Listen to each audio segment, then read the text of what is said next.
Bonsoir à tous et bienvenue dans cette édition spéciale du 22h de Public Sénat. Et elle sera largement consacrée ce soir au discours très attendu de François Hollande sur la lutte contre l'antisémitisme à l'occasion du 30e dîner du Conseil représentatif des institutions juives de France. Sur fond de polémique après le boycott du Conseil français du culte musulman. Toutes les réactions avec notre envoyé spécial sur place, Michael Zamès. Le Charles de Gaulle en guerre contre l'État islamique en Irak, le porte-avions français va contribuer pleinement à la lutte contre Daesh. Il n'avait pas servi depuis son intervention en 2011 en Libye. Le détail dans ce journal. Rendez-vous incontournable des politiques à un mois des élections départementales. Le salon de l'agriculture bat son plein. Début ce soir de notre série consacrée au monde agricole et à ses défis. Et gros plan sur les fermes expérimentales qui tentent de trouver des solutions pour moins polluer. Bonsoir à tous et merci d'être en notre compagnie. Je vous le disais en titre, le dîner du CRIF, 30e édition, a débuté ce soir à Paris dans un contexte particulier marqué à la fois par les attentats et la hausse des actes antisémites, mais aussi par la polémique provoquée par les propos de son président, Roger Kuckerman, sur la présidente du Front National, mais aussi sur les jeunes musulmans. Les explications de Sophie Normand-Couturier. C'était il y a un mois et demi, Charlie Hebdo visé par des attentats avant un supermarché cachère de la porte de Vincennes. Un mois plus tard à Copenhague, scénario presque identique, avec cette fois-ci une synagogue attaquée par un terroriste. Les Juifs européens, cible majeure du djihadisme. Le Premier ministre Benjamin Netanyahou les appelle à rejoindre Israël. En France, l'exécutif martèle son soutien à la communauté. Un Juif qui part de France, c'est un morceau de France qui s'en va. Donc, c'est ce rassemblement autour de ceux qui sont aujourd'hui victimes de cette haine, autour des Juifs victimes de l'antisémitisme, c'est ce rassemblement qui est plus que jamais nécessaire. Un contexte particulier auquel s'ajoute la montée des actes antisémites, ils ont doublé en 2014. La semaine dernière, ce sont près de 250 tombes juives qui ont été profanées dans le Bas-Rhin. L'État est mobilisé.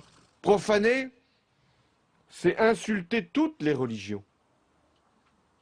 Et c'est souiller la République. Pour le président du CRIF, ces violences sont commises par des jeunes musulmans. Des propos qui suscitent une vive polémique à laquelle pourrait répondre François Hollande dans son discours. Et pour nous accompagner lors de cette édition spéciale, notre invité ce soir, bonsoir, vous êtes Jérôme Fourquet, directeur du département Opinion à l'IFOP.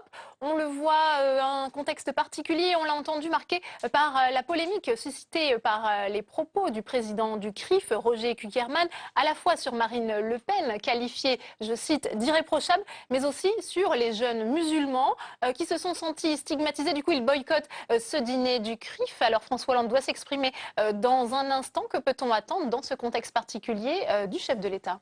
Alors, je pense que le chef de l'État va essayer de prolonger l'esprit du 11 janvier et de Concorde nationale. Je pense qu'il va aussi avoir à cœur d'adresser des messages très clairs à la communauté juive qui, depuis un certain nombre d'années maintenant, se sent très isolée, très seule face à la montée de l'antisémitisme. Tout cela ne date pas d'hier.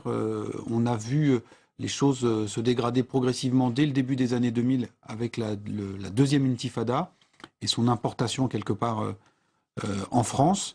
Et ensuite, toute une série d'actes, donc soit dans la vie quotidienne, soit plus marquants, comme l'affaire Mera notamment, eh bien, sont venus frapper la communauté juive qui s'est sentie encore une fois abandonnée et pas suffisamment protégée par l'État. Donc je pense que dans le contexte très tendu et très particulier qui est celui que nous connaissons actuellement, François Hollande va essayer de faire acte de concorde nationale et de montrer que l'État et la République sont aux côtés de la communauté juive. Il y aura aussi à cœur peut-être de rétablir ce contact entre musulmans et juifs après le boycott ce soir des instances représentatives des musulmans. Alors on peut penser qu'il va envoyer des messages en ce sens. Maintenant, on est dans un contexte quand même, il faut bien le rappeler, très très particulier. Donc Roger Kuckerman est quand même assez coutumier de déclarations assez carrées et assez fermes.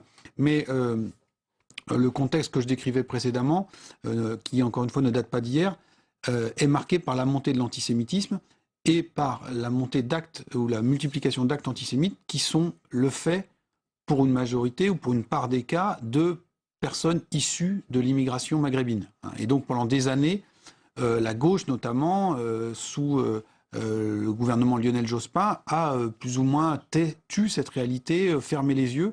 Et donc c'est ça aujourd'hui qui revient comme un boomerang sur le devant de la scène. Alors, évidemment, les propos de Roger Kuckerman qui donc ont suscité cette polémique étaient dans l'esprit de tous les participants ce soir, mais certains représentants de la communauté musulmane sont quand même venus. Écoutez ces réactions recueillies par Michael Zamès avec Alexandre Darmon sur place. Après les drames de janvier, je pense qu'il ne faut pas tomber dans la polémique. La France elle a besoin de rassemblement, elle a besoin aussi d'apaiser les tensions, de bien choisir les mots et d'éviter cette division. Je pense que c'est très très important, ce n'est pas la période. Voilà, et soyons tous unis. L'islam, il n'a rien à voir avec ces barbares et ces fanatiques. Et si le président aussi, Roger Kuckerman, il peut clarifier plus son discours, de dire je ne vise pas la jeunesse musulmane. Premièrement, la jeunesse musulmane existe dans la police partout. Ce sont des jeunes, une minorité. Cette minorité, elle n'a rien à voir à la majorité des musulmans et aussi à l'islam de France. Ce que j'ai dit au micro de Jean-Pierre Elkabbach, c'est que la grande majorité des actes antisémites sont commis par des jeunes musulmans. Et j'ai ajouté que c'était une toute petite minorité de la communauté musulmane, et j'ai dit aussi que les musulmans étaient les premières victimes de cette situation. Donc je ne comprends pas cette décision, et j'espère qu'on pourra rétablir le contact amical que nous avions depuis toujours avec le Conseil français du culte musulman. Alors on va tout de suite retrouver sur place notre journaliste Michael Zamès. Vous êtes donc en direct de ce dîner du CRIF à Paris. On vient de l'entendre, les propos du président du CRIF, Roger Kuckerman, ont quand même suscité un certain malaise. Comment ces propos ont-ils été perçus sur place, Michael ?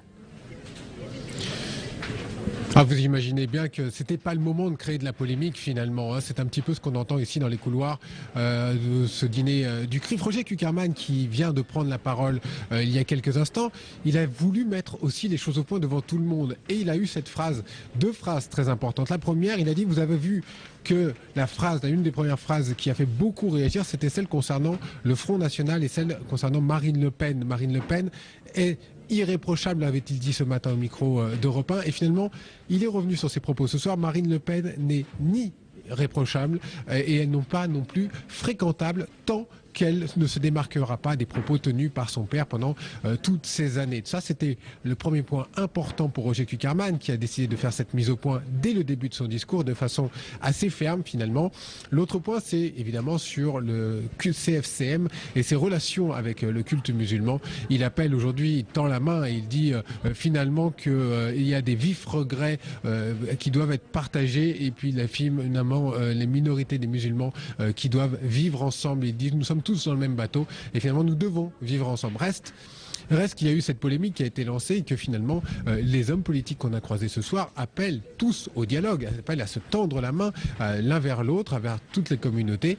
L'action qui est menée également par le gouvernement, on a pu discuter avec quelques ministres ce soir, chacun nous a rappelé que l'action qui était menée par le président de la République, par Manuel Valls, par le ministre de l'Intérieur, où il y a beaucoup d'annonces qui ont été faites ces derniers temps, depuis l'esprit du 11 janvier, depuis les attentats, il y a eu beaucoup d'annonces qui ont été faites en matière de justice, en matière aussi également de répercussions sur Internet. Vous savez que c'est l'une des perspectives ce soir annoncées par François Hollande, où il y aura certainement des annonces faites en ce sens pour plus de régulation sur Internet, car c'est là aussi évidemment sur le web qu'on trouve beaucoup d'actes antisémites qui sont prononcés partout sur Internet. Alors vous voyez, il y a deux aspects ce soir. Il y a l'aspect des polémiques par rapport à ce qui a été dit par Roger Kuckerman. Ça commence un petit peu à se calmer ce soir après les propos du président du CRIF.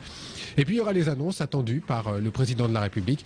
Le président de la République qui est venu ce soir dans un climat serein, nous dit-on, d'apaisement, mais de manière très ferme, car ce soir il veut aussi parler à cette communauté juive qui a peur.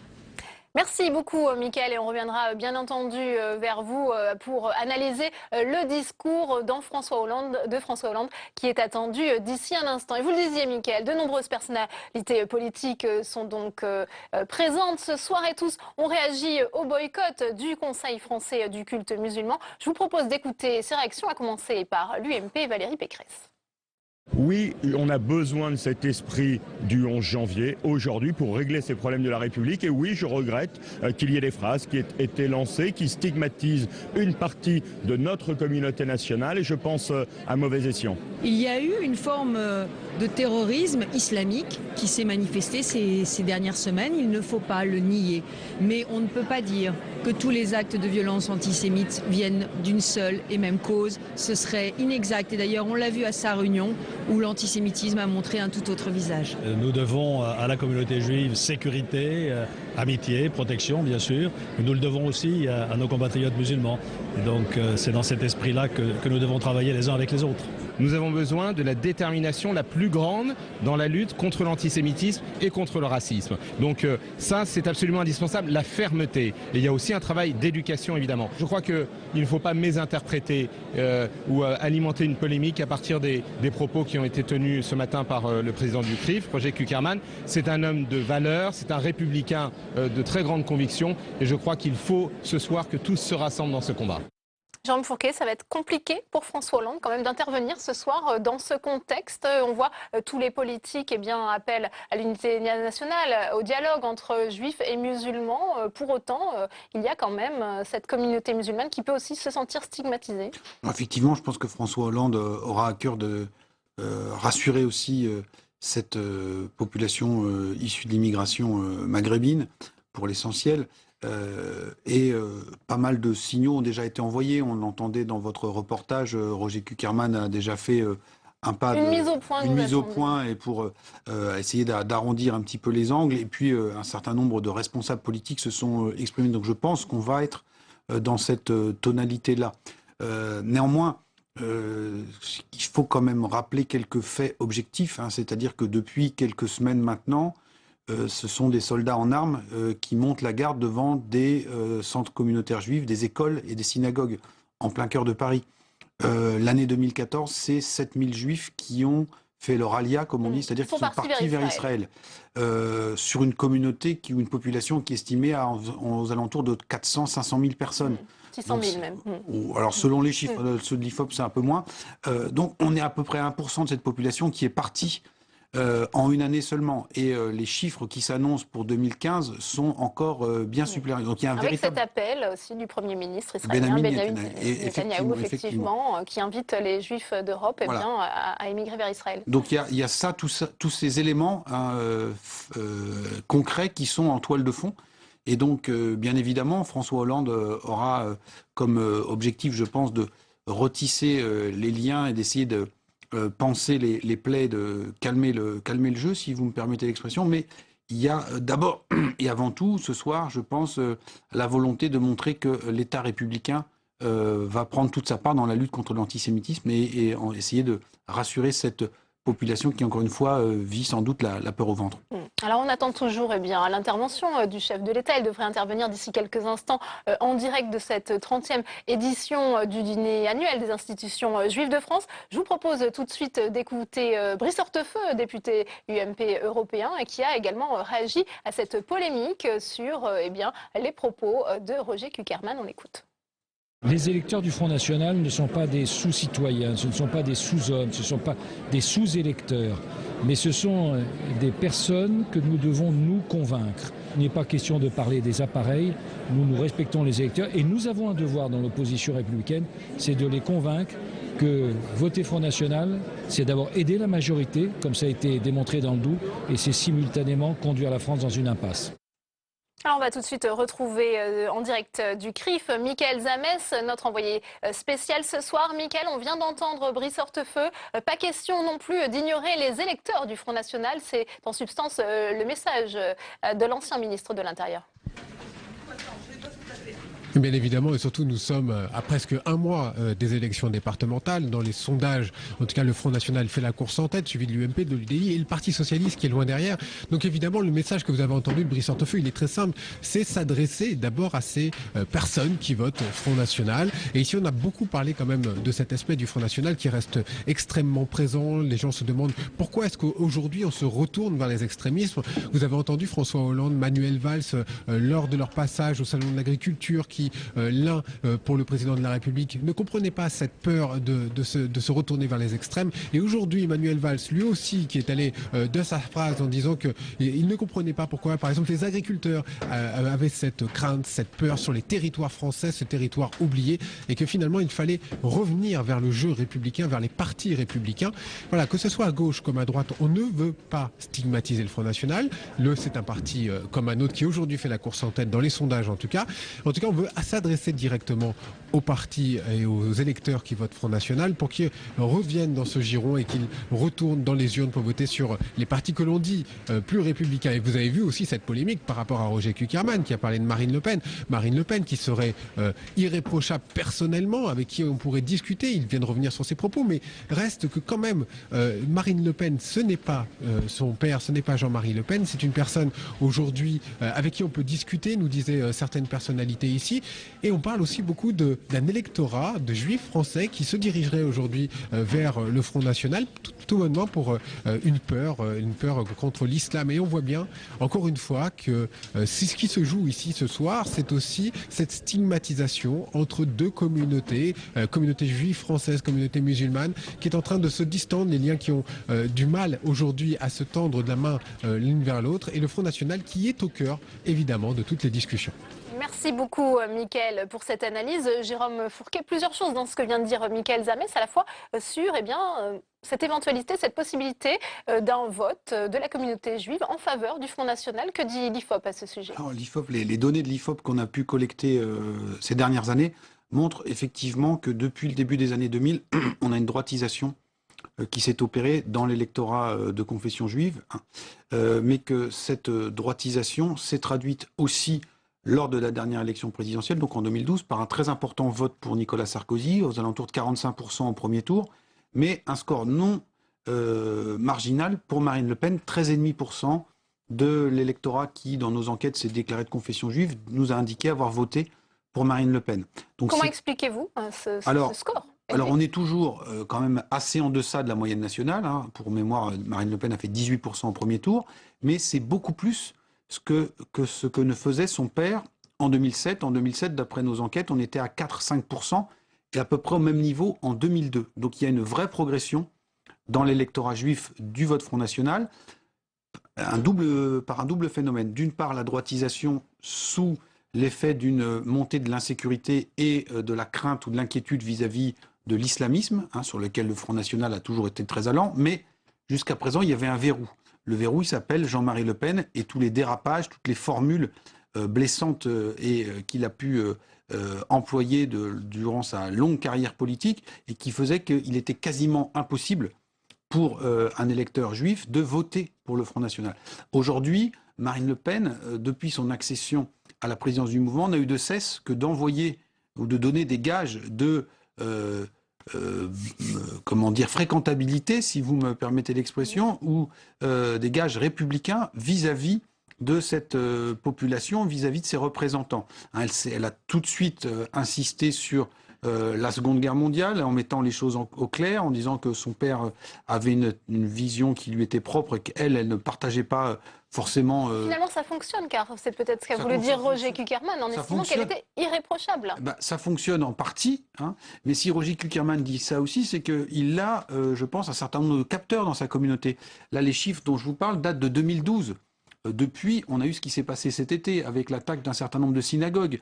Il y a eu, bien évidemment, ensuite, ou avant, la tuerie de Bruxelles, et puis maintenant l'hypercachère. Donc, on sent monter une forte inquiétude et sans doute aussi en partie le vote Front National dans cette communauté-là. Et c'est dans ce contexte-là très particulier qu'il faut interpréter ou replacer les propos de Roger Kuckerman. Il y a effectivement la question aussi de la sécurité. La communauté juive se sent rassurée par les propos de Marine Le Pen sur cette question? Alors, rassurée, je ne sais pas. En tout cas, c'est une expression qui a fait florès après les attentats dans l'ensemble de la population et sans doute aussi dans la communauté juive. C'est maintenant il va falloir nommer les choses.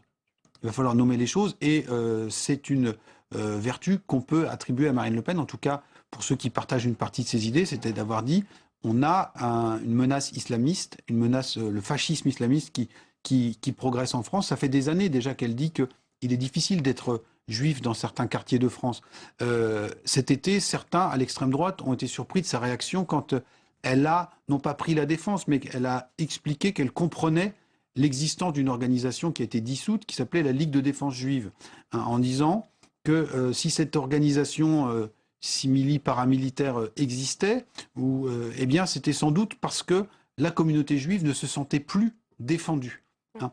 Donc c'est, encore une fois, des mots qui ont sans doute touché juste, et si on replace tout cela dans le contexte de très forte progression des retours des retours, ou des départs plus exactement vers Israël, eh bien on voit que tout ça fait sens et que, encore une fois, Marine Le Pen, en ayant donné des gages ou des brevets de respectabilité qui semblent avoir été plus ou moins entendus au plus haut niveau de la communauté juive, eh bien, essaye de faire progresser son mouvement et son audience dans un électorat qui, jusqu'à présent, lui a toujours été réfractaire et hermétique. Alors Jérôme Fourquet, je vous propose de réécouter un extrait du discours de Roger Kuckerman, le président du CRIF, qui s'est exprimé il y a quelques instants et qui a tenu à faire une mise au point après la polémique suscitée par ses propos. On l'écoute. En tout cas, j'ai dit à M. Boubaker que notre amitié, qui est ancienne et qui est sincère, devrait surmonter ce problème, car ce qui compte, c'est le vivre ensemble. Juifs et musulmans, nous sommes sur le même bateau et j'espère que le contact sera rapidement rétabli. Jérôme Fourquet, on vient d'entendre Roger Kuckerman avec cette main tendue. Finalement, la polémique va se tasser et on espère que le dialogue va être à nouveau renoué entre les différentes communautés ce soir en France. Tout à fait, c'est tout ce qu'on peut espérer. Et je pense que Roger Kuckerman là, est donc tout à fait dans son rôle, hein, et que peut-être le dosage ou le calibrage des propos ce matin avait été un peu mal fait, qu'il s'agit aujourd'hui ce soir, de remettre les choses sur de bons rails. Maintenant, il n'en demeure pas moins qu'il y a toute une série de tensions, de problèmes qui continuent d'exister, et que les discours sont certes importants, mais que maintenant il faudra des actes et aussi du temps. Alors justement, ces actes, Jérôme Fourquet, il est 21h51. Merci si vous nous rejoignez en direct sur Public Sénat. Édition spéciale à l'occasion du discours de François Hollande en direct du CRIF. On l'écoute tout de suite et on se retrouve juste après. Mesdames, Messieurs les ministres, Mesdames, Messieurs les parlementaires, Madame la maire de Paris, Mesdames, Messieurs les ambassadeurs, Monsieur le Président du CRIF, Mesdames, Messieurs, c'est le 30e dîner annuel du CRIF. Et il me donne l'occasion de répondre une fois encore à vos inquiétudes et de justifier, Monsieur le Président, la confiance que vous portez malgré les épreuves dans la République. La nation sait ce que les Français juifs ont subi et ce qu'ils ont donné à leur pays, mais aussi ce que ces citoyens vivent, hélas, encore aujourd'hui, dans la peur, dans l'interrogation. Et c'est le sens de ma présence ici devant vous ce soir. Je vous retrouve dans un contexte exceptionnel. 2015, c'est le 70e anniversaire de la libération des camps. Le 27 janvier dernier, j'étais avec plusieurs d'entre vous à Auschwitz. J'y ai vu les derniers survivants. Ils m'ont interrogé avec leurs yeux sur ce qui venait de se produire en France les 5, 6, 7 janvier. Un attentat contre la liberté, un assassinat contre la République, une tuerie contre des Juifs. Mais dans cette foule, et même dans la pénombre, j'ai décelé aussi une lumière. Quand ils m'ont parlé des manifestations du 11 janvier, de la levée en masse pour la fraternité, de la présence aussi de nombreux chefs d'État et de gouvernement venus de tous les continents pour exprimer leur solidarité à l'égard de la France et leur indignation face à l'effroi. J'ai pu imaginer leur espoir dans un sursaut, mais aussi leur crainte d'une répétition, ici ou ailleurs, des mêmes drames. Et quelques jours après, au Danemark, à Copenhague, la haine frappait encore, avec une reproduction des intentions et des cibles. Un cinéaste, des policiers, des juifs. À Paris comme à Copenhague, les terroristes n'ont pas frappé au hasard. Ils ont choisi leurs victimes et adressé le même message, celui de la guerre. De la guerre qui effraie, de la guerre qui tue, de la guerre qui divise, de la guerre qui cherche à détruire les fondements mêmes du vivre ensemble. Et parmi les premières victimes, il y a toujours des Juifs. 70 ans après la Shoah, l'antisémitisme est toujours là. Il est comme une lèpre qui revient quand les civilisations s'en croient délivrées. Que peuvent en effet éprouver les enfants juifs en 2015 de notre pays, quand ils voient qu'après une histoire faite de persécutions et de malheurs, les Juifs sont encore pourchassés par la haine. Ils ressentent cette même impression qu'avait exprimée Albert Cohen en 1905 à Marseille. Il avait 10 ans. Il venait de voir sur un mur de sa ville écrit « Mort aux Juifs ». Alors, bien plus tard, il avait confié ses sentiments. Le savoir à 10 ans, c'est trop tôt. Toujours juif, jamais aimé. Et mon héréditaire errance avait commencé. En 2015, cette errance n'est toujours pas terminée. L'antisémitisme n'a pas de limite. Il s'enveloppe dans des mots, il s'habille de la haine, il se couvre de prétextes, il se drape dans la revanche. Mais il poursuit inlassablement les vivants et les morts. Il va jusque dans les cimetières pour aller tourmenter les mémoires. J'étais également, la semaine dernière, à Sarre-Union. Dans ce cimetière, dévasté par de jeunes lycéens, français de souche, comme on dit, ignorants au point de ne pas avoir vu les Écritures en hébreu, dans ce cimetière, inconscients pour ne pas avoir remarqué les étoiles de David, mais à ce point intolérants pour renverser le monument dédié aux victimes de la Shoah. Ce lieu de Sarre-Union, ce cimetière, avait déjà été mis à sac 3 fois ces dernières années. Mais jamais avec cette intensité, jamais avec cette brutalité, jamais avec cette indignité. Et c'était juste après les assassinats de Copenhague, juste après les attentats dans l'hypercachère de la porte de Vincennes. L'antisémitisme, et notamment en France, a à la fois des racines très anciennes qui plongent dans toute l'histoire de l'extrême droite française sans qu'elle s'en soit véritablement affranchie, et une source plus récente qui est la haine d'Israël. Loin de s'exclure, ces deux formes de détestation des Juifs se recoupent et se renforcent.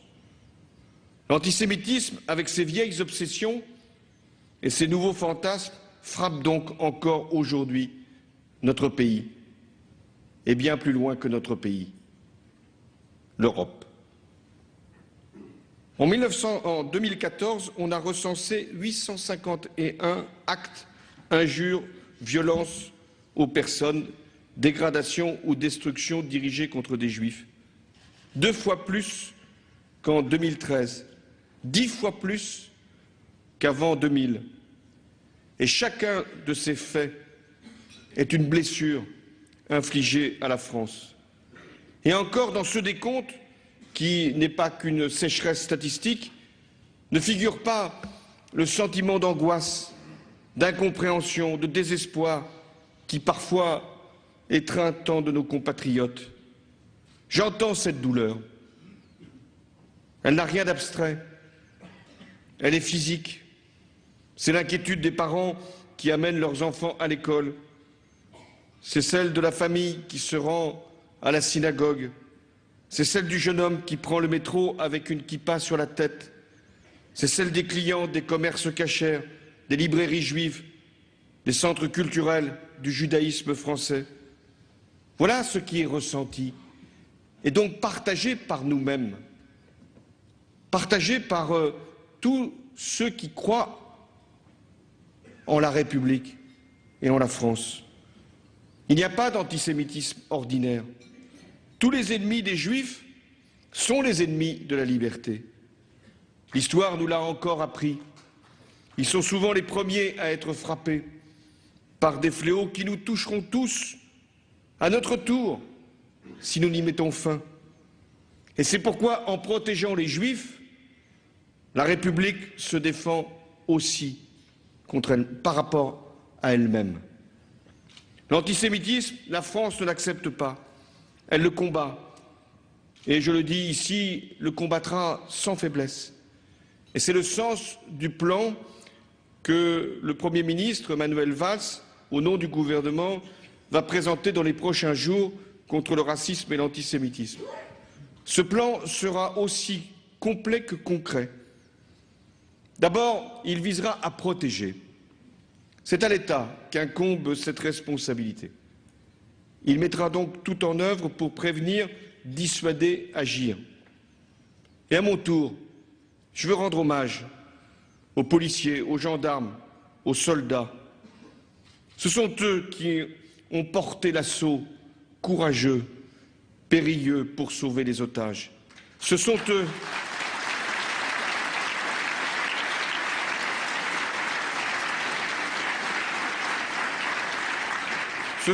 qui ont neutralisé les terroristes. Ce sont eux encore qui sont là jour et nuit pour veiller sur leurs compatriotes ou sur les lieux de culte. Et alors je leur exprime la gratitude de la nation. Et depuis le mois de janvier, 10 000 soldats ont été déployés devant les synagogues, comme d'ailleurs devant les mosquées, devant les écoles, devant les bâtiments qui pourraient être menacés. Je vous l'annonce ici, ce plan restera à ce niveau tant qu'il sera nécessaire, tant qu'il y aura des demandes. Je sais bien ce que vous éprouvez. Faut-il, en ce XXIe siècle, encore des soldats pour protéger les lieux de culte, pour protéger des écoles ou des centres culturels? Je sais bien ce que vous ressentez et que nous ressentons tous. Comment en est-on arrivé là? Comment a-t-on pu glisser au point où maintenant c'est l'armée qui vient porter renfort et secours? Et pourtant, si nous ne le faisions pas, vous seriez les premiers, à juste raison, à dire que nous ne mettons pas tout en place pour protéger nos concitoyens. Et une fois encore, je veux affirmer ici que c'est en vous protégeant que nous nous protégeons. Et c'est aussi une joie, même dans ce moment troublé que j'éprouve, quand je vois des mères apporter des compléments alimentaires à nos soldats, quand je vois des jeunes dire leur respect pour la police, quand je vois aussi toutes les forces politiques démocratiques réunies pour saluer effectivement ce qu'est la sécurité publique. Oui, dans ces épreuves, nous nous élevons tous au-dessus de nos propres conditions. Protéger, c'est aussi empêcher que de nouveaux attentats soient commis. La France a déjà présenté un arsenal antiterroriste impressionnant avec plusieurs lois votées. La dernière, c'est celle du 13 novembre 2014. Nous y avons ajouté des mesures supplémentaires annoncées par le Premier ministre le 21 janvier pour détecter la radicalisation, pour surveiller encore davantage les réseaux terroristes et pour mettre hors d'état de nuire ceux qui reviennent des zones de conflit, tout en empêchant certains de partir pour les rejoindre. Un projet de loi sur le renseignement sera présenté le 19 mars en Conseil des ministres. Il a été préparé dans une large consultation et concertation avec toutes les familles politiques. Il fait d'ores et déjà l'objet d'un large consensus et il élèvera le niveau de nos moyens d'intervention sans remettre en cause nos libertés. Pour être efficace, nous devrons aussi agir au niveau européen. Depuis trop de mois, il y a au Parlement européen une discussion qui s'éternise sur ce qu'on appelle le PNR, c'est-à-dire tout simplement un programme qui doit permettre de contrôler les passagers aériens qui se rendent dans des zones jugées dangereuses. Il a fallu qu'il y ait ces épreuves, celles que nous avons connues, pour que le Conseil européen et le Parlement européen enfin conjuguent leurs efforts pour que ce programme puisse être enfin voté et il sera appliqué d'ici la fin de l'année. C'était indispensable parce que nous ne lutterons pas contre le terrorisme à l'abri de nos frontières, ce serait trop simple. J'en entends qui disent qu'il faudrait supprimer Schengen. Mais pour faire quoi? Pour mettre des barbelés autour de nos frontières à l'égard de l'Allemagne? Non, il faut sans doute compléter Schengen, modifier Schengen. Mais nous ne pourrons pas faire moins d'Europe si nous voulons être efficaces contre le terrorisme. Il faudra une fois encore faire plus d'Europe pour que nous puissions coordonner nos efforts, simplifier nos procédures, harmoniser notre droit et être efficaces. La réponse, elle n'est pas nationale, elle est européenne, elle est même internationale. Mais il y a ce qui relève de notre propre responsabilité. C'est aussi de punir. C'est l'affaire de la justice. Pour citer un homme qui fait honneur à la France, Robert Badinter, l'état de droit, ce n'est pas l'état de faiblesse. Nous allons donc renforcer tous les outils du droit pour qu'aucun propos, aucun acte antisémite ne demeure sans réponse. Cela veut dire des sanctions plus rapides et plus efficaces. Et c'est la raison pour laquelle j'ai souhaité que toutes les paroles, tous les écrits de haine, qu'ils soient antisémites, racistes, homophobes, ne relèvent plus du droit de la presse, mais du droit pénal, avec des peines adaptées, dissuasives, éducatives.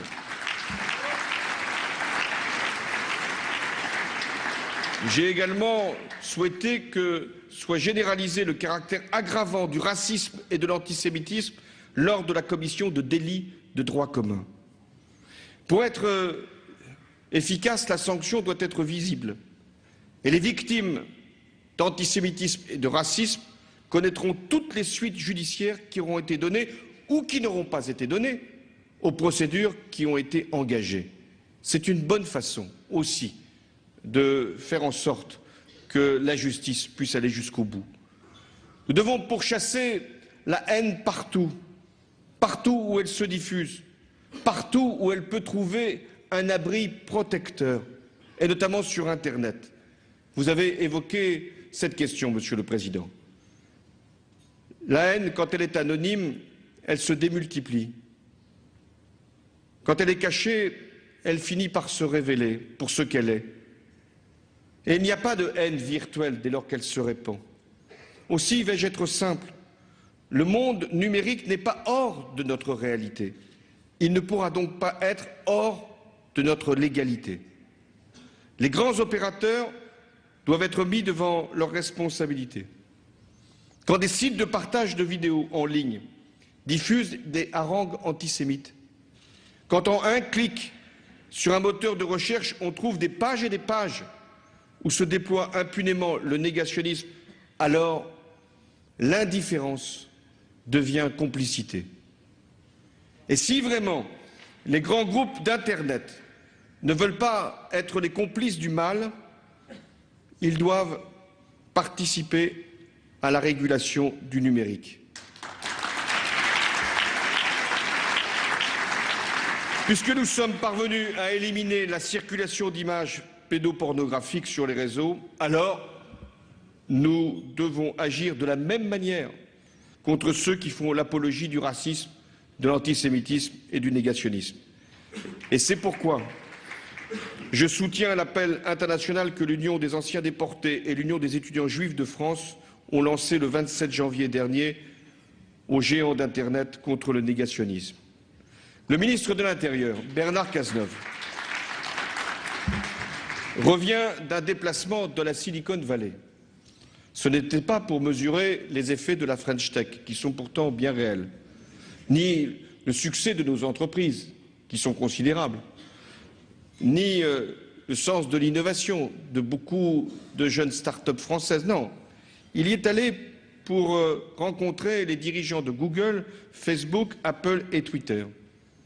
Et comme nous sommes un grand pays hospitalier, il les a invités à venir à Paris, dès le mois d'avril, mais afin de conclure un accord sur le retrait des contenus illicites et de permettre une coopération avec la plateforme Pharos de signalement qui sera elle-même renforcée en personnel et en matériel. Nous fixerons donc un cahier des charges clair et précis avec les dirigeants de ces géants de l'Internet et devant vous, je vous l'assure, nous contrôlerons son application.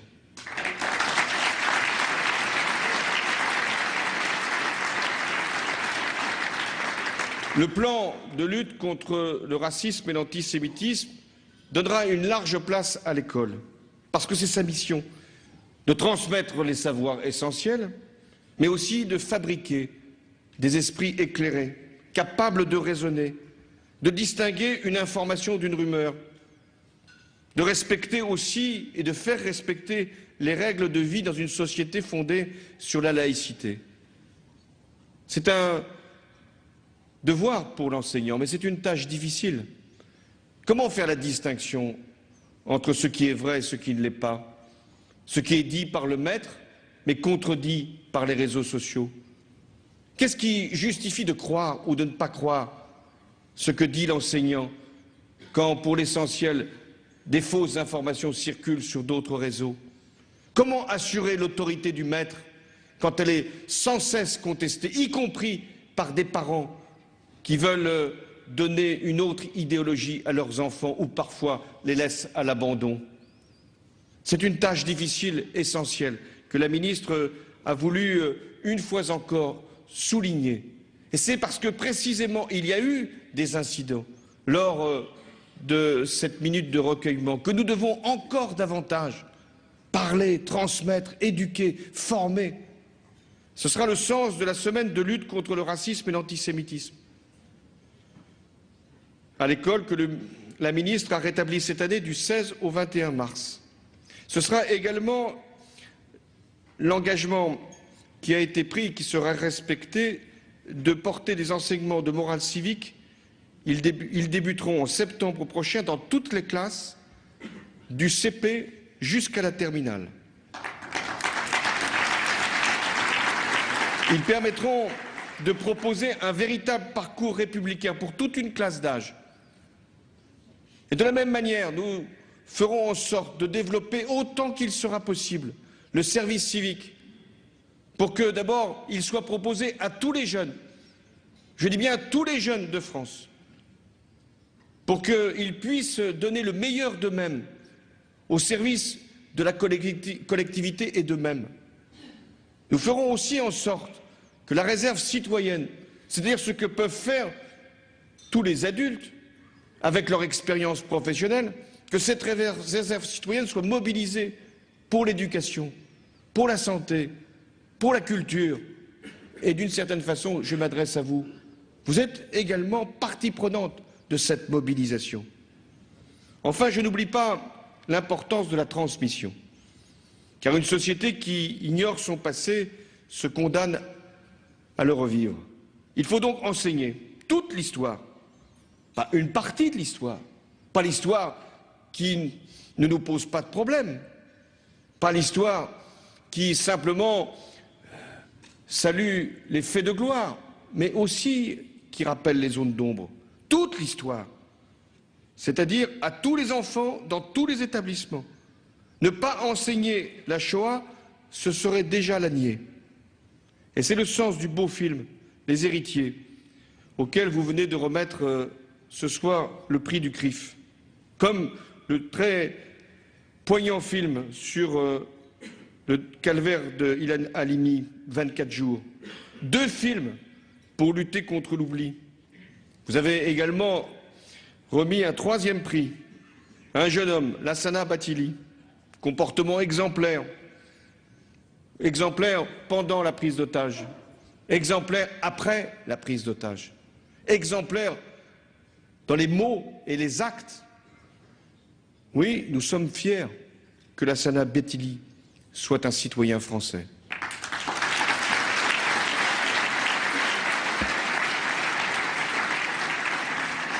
La France a une mission particulièrement lourde à relever. Elle doit tout faire pour lutter contre les préjugés, réprimer la haine, la punir, être fidèle à l'esprit du 11 janvier, être capable de mobiliser toutes ses forces pour nous grandir tous ensemble. La France, elle a aussi une responsabilité parce qu'elle est la France. Je me suis posé cette question. Pourquoi nous avons été aussi nombreux le 11 janvier dans les rues non seulement de Paris, mais dans toutes les villes et villages de France? Pourquoi il y a eu autant de chefs d'État et de chefs de gouvernement à venir pour cette manifestation? Alors même que si l'épreuve avait été particulièrement lourde, il y a bien d'autres pays qui sont frappés, y compris en ce moment. S'il y a eu cette mobilisation, s'il y a eu cette ferveur républicaine, c'est parce que nous sommes la France. Nous sommes regardés comme la France. Alors ce qui fait notre responsabilité, c'est de lutter contre la haine d'où qu'elle vienne, et sans distinguer qui elle peut frapper. Ce qui doit faire notre force, c'est le rassemblement autour de nos valeurs, c'est l'unité autour de ce que nous représentons aux yeux du monde. C'est la solidarité entre nous. Et rien ne doit pouvoir nous séparer, nous diviser et nous opposer. Nommer les choses, oui, mais en même temps unir les gens. C'est la responsabilité que nous avons. Je rappelle que les actes anti-musulmans ont, en janvier, atteint un chiffre équivalent à celui de la totalité des faits survenus en 2014. Et que les musulmans sont dans le monde les premières victimes du terrorisme islamiste et du djihadisme, que ce soit au Moyen-Orient ou en Afrique. Car l'enjeu, il est mondial. Le terrorisme utilise les désordres, les trafics et la faiblesse des États pour organiser une armée, pour occuper des territoires, pour proclamer des pseudo-califats. Et nous payons le prix de conflits interminables, d'interventions ratées, de pusillanimité inacceptable face à l'horreur. Mais les choses, hélas, ont changé. Ce qui était dispersé, ce qui était disloqué, a trouvé aujourd'hui un drapeau, celui de Daesh, celui de l'État islamique. Ce groupe qui s'en prend à tout individu qui ne pense pas comme lui, ce qui fait beaucoup de monde, des millions de gens. Ce groupe qui massacre tous ceux qui lui résistent, musulmans, chrétiens, et tous ceux qui, à un moment, veulent tout simplement être libres. La responsabilité de la France, elle est là aussi, au plan international. Elle est politique, car il s'agit de résoudre les crises, de chercher les transitions démocratiques, d'offrir des perspectives de développement. Il y a un cas aujourd'hui qui nous mobilise sur le plan politique. C'est ce que nous faisons pour la Libye. Parce que le risque, si nous ne trouvons pas une solution politique, c'est qu'il y ait, là encore, un État qui sera entièrement dans les mains des terroristes islamistes. La réponse, elle peut être aussi militaire. Ce fut le cas au Mali en 2013, quand nous avons évité que les terroristes puissent occuper tout simplement un État dans sa totalité. Nous sommes encore présents au Sahel avec l'opération Barkhane. Il s'agit de contenir d'autres groupes terroristes, souvent les mêmes, notamment Boko Haram. Nous aidons là encore à la constitution d'une force interafricaine. Et puis il y a le Moyen-Orient. La France apporte son soutien aux forces irakiennes, kurdes, qui sont engagées en première ligne contre Daesh. En Syrie, malgré toutes les difficultés, nous continuons à soutenir ce qui reste, je dis bien ce qui reste, de l'opposition démocratique que nous avons laissé tellement à l'abandon, même quand le pire avait été commis avec l'utilisation des armes chimiques. Mais en même temps, la France ne peut pas s'engager partout. Elle est appelée par beaucoup de pays, puisque nous sommes parfois les seuls à nous mobiliser. On va chercher la France. Mais il revient à la communauté internationale de prendre aussi ses responsabilités. Et à l'Europe de bien comprendre que sa défense ne s'arrête pas aux portes de l'Ukraine, même si là aussi nous devons agir. Alors il va falloir lancer des initiatives, et si elles ne viennent pas, ces initiatives, le pire n'est pas seulement possible, il est certain. C'est aussi en pensant à ce risque que je veux évoquer l'interminable conflit israélo-palestinien. Je sais combien il est douloureux pour les Juifs du monde entier, que tant de liens rattachent depuis si longtemps à l'État d'Israël, au rêve dont il est issu. Nous sommes depuis trop nombreuses années dans une impasse, avec une absence d'horizon, et alors même que nous connaissons, et vous les avez rappelés, les paramètres pour une sortie de ce conflit avec deux États vivant côte à côte en paix et en sécurité. La diplomatie française a donc proposé une nouvelle démarche. Elle souhaite que le Conseil de sécurité des Nations unies adopte d'abord une résolution qui fournira le cadre pour une reprise des négociations de paix. La France a également dit qu'elle était prête à organiser une conférence internationale afin d'aller vers la paix au Proche-Orient. Et en même temps, seules des négociations directes entre Israéliens et Palestiniens pourront y parvenir. Il y a des élections législatives en Israël, en mars. Nous verrons à partir du résultat ce que nous pouvons faire pour avancer dans cette direction. Mais là aussi, que les choses soient claires. Quel que soit le vainqueur, la France aura à cœur de travailler avec lui, en toute confiance et en toute amitié, et en n'oubliant jamais que la paix est la meilleure garantie de la sécurité. Et parce que nous sommes attachés à la paix, la France a pris une position claire et ferme dans la lutte contre la prolifération nucléaire et donc sur les discussions avec l'Iran. Jamais nous n'accepterons un accord qui permettrait à l'Iran d'accéder à l'arme nucléaire.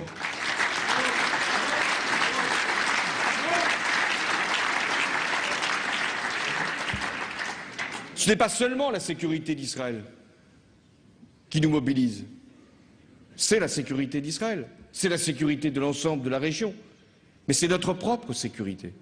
La prolifération nucléaire est un mal absolu qui fait que le terrorisme peut prendre même d'autres formes encore plus graves que celles que nous connaissons. Mesdames et messieurs, je veux conclure par une question que vous avez posée, Monsieur le Président. Français juifs, vous êtes chez vous, ici, dans votre patrie. Elle vous doit, cette patrie, une part de votre identité, sans doute, mais une part de sa propre identité. Vous êtes chez vous en France. Vous lui avez tant donné à la France. La France le sait, la France le dit, la France le montre, et elle s'est levée il y a un mois pour dire non au fanatisme et non à l'antisémitisme.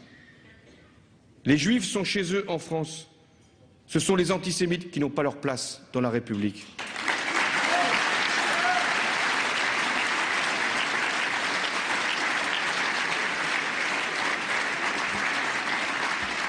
Cette longue histoire de France sur laquelle vous êtes pleinement héritier et aujourd'hui acteur doit continuer, doit se poursuivre avec vous.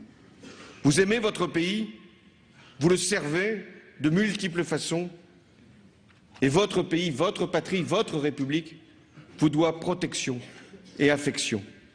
La France a besoin de vous comme elle a besoin de tous ses enfants.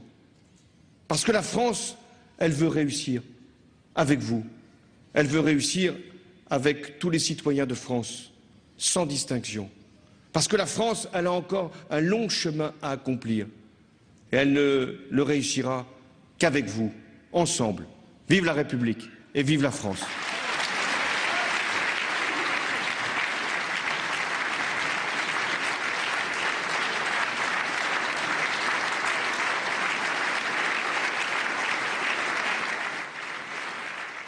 Voilà pour ce discours de François Hollande que vous avez pu suivre en direct sur les chaînes parlementaires. François Hollande qui s'exprimait en direct du 30e dîner du CRIF, le Conseil représentatif des institutions juives de France. François Hollande qui a terminé son discours par cet appel aux Juifs de France. Vous êtes chez vous, dans votre patrie, la France a besoin de vous.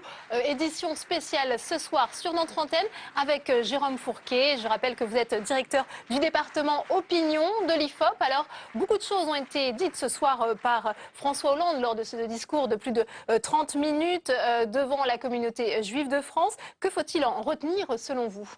Alors écoutez, plusieurs choses. D'abord, François Hollande a bien rappelé le cadre dans lequel cette intervention avait lieu. Il a parlé d'un contexte exceptionnel. Contexte exceptionnel qui est marqué par la douleur que ressent cette communauté et ce qu'on expliquait tout à l'heure, hein, beaucoup de juifs ont sans doute eu le sentiment d'être un peu seuls ces dernières années et d'être pas assez épaulés ou protégés. Et donc il avait à cœur, le président de la République, de rappeler que la République était à ses côtés, à côté de cette communauté. Il a dit « J'entends cette douleur, elle n'a rien d'abstrait. Elle est partagée par nous-mêmes. » Donc ça, c'était un élément très important, je pense. Et ensuite, comme il s'agissait de réassurer, et il l'a terminé par des grands principes, mais il a eu la volonté de mettre l'accent sur un certain nombre d'initiatives concrètes. Il a parlé d'un plan concret. Il a rappelé que le rôle de protection était d'abord dévolu à l'État. Hein, c'était peut-être un renvoi à ce qui s'est passé cet été. De l'État, effectivement. Jérôme Fourquet, je vous interromps parce qu'on va tout de suite retrouver Mickaël Zamès en direct du dîner du CRIF. Mickaël, avec une première réaction, vous êtes en effet avec Nathalie Kosciusko-Morizet. Absolument, Nathalie Kosciusko-Morizet. Première réaction au discours de François Hollande. Qu'est-ce que vous avez pensé du discours? Est-ce que les mots sont suffisamment forts par rapport aux actes qui ont été proposés par le président? Je crois qu'il y a d'abord eu ce soir des mises au point qui étaient indispensables de la part du président du CRIF, Roger Kuckerman. Ces mises au point ont été faites et c'était vraiment important. Concernant le discours du président de la République, j'ai envie de vous dire, moi je viens tous les ans au dîner du CRIF et ce sont toujours des beaux discours construits qui parlent de la République, de la place importante qui occupe les Juifs de par leur histoire, de par ce qu'ils sont, de par ce qu'ils représentent et de par ce qu'est la République. Et en même temps, on est obligé de constater d'année en année que les actes antisémites augmentent. Entre 2013 et 2014, il y a eu un doublement. On est obligé de constater qu'en dépit de tous les discours, non seulement la situation ne s'améliore pas, mais en fait, elle va se dégradant. Et de ce point de vue-là, c'est vrai qu'il y a des réponses très concrètes qui sont attendues. Et c'est sur les résultats que les uns et les autres pourront être jugés. Moi, je prends un exemple très précis. Après, j'aurais une petite question quand même. Alors, un exemple sur lequel j'ai beaucoup travaillé, qui est la lutte contre la radicalisation sur Internet. J'avais été confrontée moi-même à des cas particuliers de parents désarmés devant la radicalisation de leurs enfants. Je me bats depuis plusieurs années pour qu'on sanctionne le fait de consulter régulièrement, de consulter de manière habituelle des sites Internet appelant au djihadisme. C'est possible. On sanctionne le fait de consulter régulièrement des sites Internet de pédophilie. Et le ministre de l'Intérieur va s'engager à cela? Écoutez, pour le moment, non. Il a rencontré les acteurs du web de par le monde, même aux États-Unis. Et pour le moment, on leur demande de retirer les contenus. on s'est donné les moyens de pouvoir nous-mêmes couper l'accès à des sites web, ce qui est une bonne chose, mais en revanche, on ne prévoit pas encore de sanctionner le fait de consulter habituellement les sites internet comme on le fait pour la pédophilie. Ça ne résoudrait pas tous les problèmes au demeurant, je ne dis pas ça, mais ce serait un outil en plus. Voilà, il y a les discours et puis il y a un moment où on voudrait aussi une accélération sur les actes. Moi j'ai une question aussi très précise parce que le président de la République s'est exprimé à l'instant en disant concernant Schengen et les accords de Schengen, il ne faut pas les supprimer bien entendu, il faut les compléter, les modifier. Ça va dans le sens de ce que proposait Nicolas Sarkozy? Oui, le président de la République, en l'occurrence, joue sur les mots. Il essaye de provoquer en disant mais faut pas sortir de Schengen, mais il faut modifier Schengen. Dans ce cas-là, il dit la même chose. Il dit que la situation actuelle n'est pas satisfaisante. Et d'ailleurs, qui peut trouver que la situation actuelle est satisfaisante, franchement? La situation actuelle n'est pas satisfaisante. Il faut transformer Schengen. Et puis il y a un moment où si nos amis européens ne bougent pas assez rapidement, si ça ne se passe pas, il faudra faire un bras de fer. C'est ce que dit Nicolas Sarkozy depuis plusieurs années. Globalement, si vous deviez résumer en quelques mots, c'est quoi? Ce sont des paroles, pas encore des actes? C'est un peu ce que vous dites par rapport à Internet.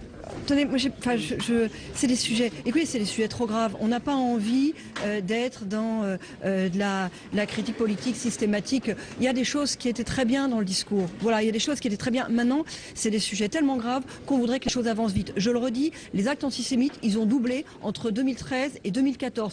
Quand vous regardez ce qui s'est passé en 2014, il y a un pic des actes antisémites sur le mois de juillet. Pourquoi? Parce qu'au mois de juillet, il y a eu les manifestations sur ce qui se passait à Gaza. Donc en plus, il y a un lien qui se fait entre l'antisémitisme et l'antisionisme. L'antisionisme qui est toléré, il faut bien le dire, dans une partie de la classe intellectuelle et même parfois de la classe politique. Voilà, il y a ça en France aujourd'hui. Et c'est tellement grave qu'un discours, des propositions d'action, même qui vont dans le bon sens, peuvent pas satisfaire, on le comprend bien. Et c'est vrai que quand je vois le problème de la radicalisation sur Internet, je me dis qu'on pourrait aller plus vite, je me dis qu'on a perdu du temps. Je suis heureuse par exemple d'entendre aussi le président de la République dire qu'il est tout à fait urgent maintenant de mettre en œuvre le programme PNR. Vous savez, le programme qui permet de tracer les passagers potentiellement suspects de terrorisme. Mais vous savez que les députés européens socialistes avaient voté contre. Alors si ça se fait et si ça change maintenant, tant mieux. On voudrait voir. Merci beaucoup Nathalie Kosciusko-Morizet. Alors que le ministre de l'Intérieur vient nous accueillir, on accueille Bernard Cazeneuve à nos côtés. Merci Monsieur le ministre de répondre en direct à nos questions. Deux petites questions. Tout d'abord, vous avez rencontré les acteurs du web aux États-Unis. Le président de la République en a parlé à l'instant. Est-ce qu'on va arriver à un accord? Vous prévoyez ça pour avril. Est-ce qu'un accord est suffisant ou est-ce qu'on peut aller beaucoup plus loin? D'abord, nous avons déjà fait des choses que nous avons inscrites dans la loi et qui n'étaient pas jusqu'à présent, notamment en sortant de la loi sur la presse, la provocation au terrorisme, l'apologie du terrorisme, de manière à le faire entrer dans le code pénal. Et par ailleurs, nous avons décidé du blocage administratif des sites qui provoquent et appellent au terrorisme.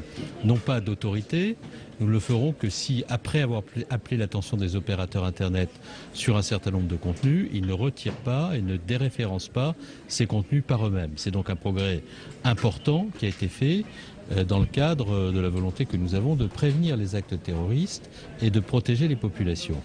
Ce que j'ai demandé aux opérateurs Internet en Californie avant-hier, c'est des choses très précises.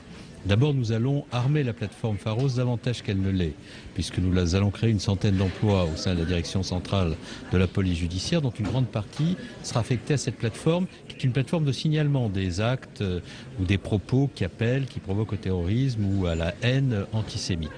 Nous allons par conséquent signaler par l'intermédiaire de la plateforme aux opérateurs des contenus. Moi, je souhaite qu'ils les retirent. Ils se sont engagés à le faire. Ils sont engagés à le faire. Donc ça, engagés à le faire. On a d'ailleurs constaté que depuis les attentats du mois de janvier, il y a une augmentation très significative des réponses positives des opérateurs au terme des démarches que nous avons accomplies. Et j'ai senti une forte mobilisation de leur part. La deuxième chose que je leur ai demandé, c'est dès lors que des enquêtes sont judiciarisées, qu'ils les facilitent et qu'ils n'attendent pas la mise en place de commissions rogatoires internationales compliquées pour répondre à nos requêtes. Et enfin, troisièmement, quand il y a des messages qui s'échangent sur Internet qui préparent des attentats antisémites ou des attentats contre des forces de l'ordre, et que la justice les saisit, nous puissions avoir accès au contenu, sous le contrôle du juge. C'est ça, les demandes précises que nous avons formulées. Et j'ai trouvé chez nos interlocuteurs, avec lesquels vraiment je suis allé dans le fond des choses, en prenant des exemples concrets en prenant l'exemple d'enquêtes très précises, une grande compréhension et la volonté de partager avec nous la lutte contre le racisme, l'antisémitisme et le terrorisme. Et d'un mot, Monsieur le Ministre, vous avez annoncé ce matin, concernant la lutte contre le djihadisme, 6 passeports ont été confisqués, une quarantaine de cas. Vous confirmez tout cela? Le nombre, en tout cas, les chiffres? Que nous en avons déjà retiré 6 dans le cadre de la mise en place de la mesure comprise dans la loi qui est l'interdiction de sortie du territoire, et qu'il y a 40 autres cas qui sont à l'instruction et que nous allons faire monter en puissance cette mesure. Pourquoi? Tout simplement parce que ceux qui partent commettent des exactions, et ceux qui partent, nous sommes obligés, dès lors qu'ils sont français, de les accueillir à leur retour, c'est le droit international, et ils reviendront ivres de violence, animés par le seul instinct de la barbarie et de la violence. Et par protection des Français, nous avons fait voter cette mesure dans la loi et je la mets en œuvre. Donc les lois que vous avez préconisées, qui sont mises en place depuis le 11 janvier, depuis le 7 janvier, tout cela commence à rentrer en vigueur. Et ça rentre en vigueur, les décrets d'application de la loi du 13 janvier pour ce qui concerne le blocage des sites, l'interdiction de sortie du territoire ont été pris le 14 janvier. J'ai adressé une circulaire à tous les préfets le 18 février et cette mesure est en vigueur et désormais elle s'applique. Et elle s'appliquera, je tiens à le dire, avec la plus grande fermeté, car contre le terrorisme, on ne peut pas avoir la main qui tremble. Il faut être déterminé et d'une fermeté totale. Merci d'avoir répondu en direct aux questions de Public Sénat après le discours du président de la République ici au dîner du CRIF. Merci beaucoup, Mickaël, pour toutes ces réactions. Un mot peut-être pour conclure, Jérôme Fourquet. On a entendu le chef de l'État applaudi à plusieurs reprises par la communauté juive ce soir. Est-ce qu'il a pu la rassurer et répondu à ses attentes? Il a eu à cœur justement de donner des gages assez concrets. Il a détaillé tout un catalogue de mesures en matière sécuritaire. Un projet de loi sur le renseignement sera présenté notamment au Conseil des ministres le 19 mars prochain. Une aggravation des sanctions contre tous les propos plus rapides, plus efficaces contre les actes antisémites. Voilà, des pressions amicales sur les grands opérateurs d'Internet pour qu'ils contribuent davantage à la lutte contre l'antisémitisme et toute forme de racisme, et puis aussi un certain nombre d'engagements en matière éducative, puisque quand il est revenu sur la triste affaire du cimetière de Sarre-Union, il a parlé de jeunes ignorants qui ne savaient même pas décoder le fait qu'ils étaient dans un cimetière juif. Donc un certain nombre de mesures, mais sans doute, encore une fois, faudra-t-il être jugé aux actes et voir si, dans les semaines et les mois qui viennent, cette volonté ne faiblit pas et si les mesures concrètes sont bien à la hauteur des grands discours prononcés. Merci beaucoup, Jérôme Fourquet, d'avoir été notre invité pour cette édition spéciale. C'est la fin de ce journal. Merci à vous de l'avoir suivi. À suivre votre soirée documentaire. Très bonne soirée sur Public Sénat.